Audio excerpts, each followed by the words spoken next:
Modern Pokemon is almost too easy to criticize. The games are too easy, the non-existent post-game, the constant addition and subsequent removal of interesting or unique mechanics.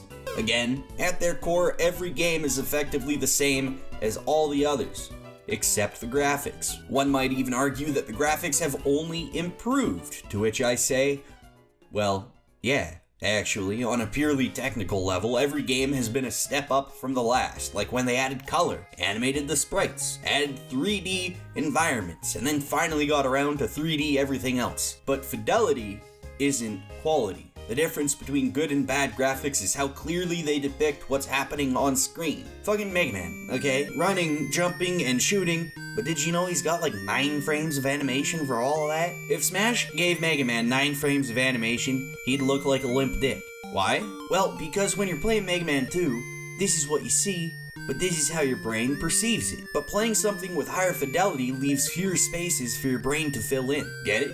Because that's exactly how Pokemon games used to work. A picture of Tailo and a tree falling over was all you needed to get the idea across. What doesn't work is a sailor shaking in his boots and then the tree disappearing in full 3D at 30 frames a second in 1080p. I wish this was just a one-off, but it's so common that it's impossible to ignore. NPCs walk irritatingly rigid paths, animations just continue indefinitely if you don't press A, and perhaps most infuriating of all, sometimes the game is animated really, really well.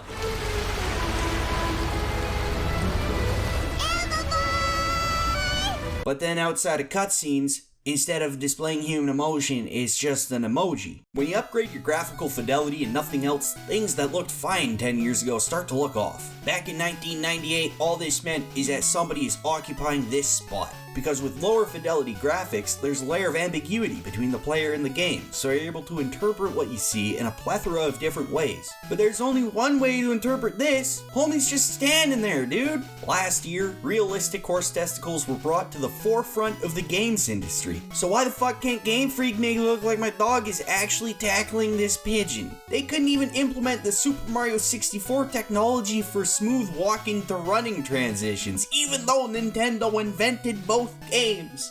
I'm at a loss for words. But hey, this only affects the graphics and things. The classic gameplay is still intact, but actually not really. You can just walk between these motherfuckers. Can't put one of those in Pokemon Red. And why can't this gangly armed homeboy just walk between the hedges and grab the Pokeball? I guess what I'm trying to get across is that the original 2D games are immersive despite their limitations, where the new 3D ones lack immersion because of their limitations. It can be easy to think of an explanation for someone's actions when you can fill in the blanks yourself, but when it's an actual guy just T-posing and rotating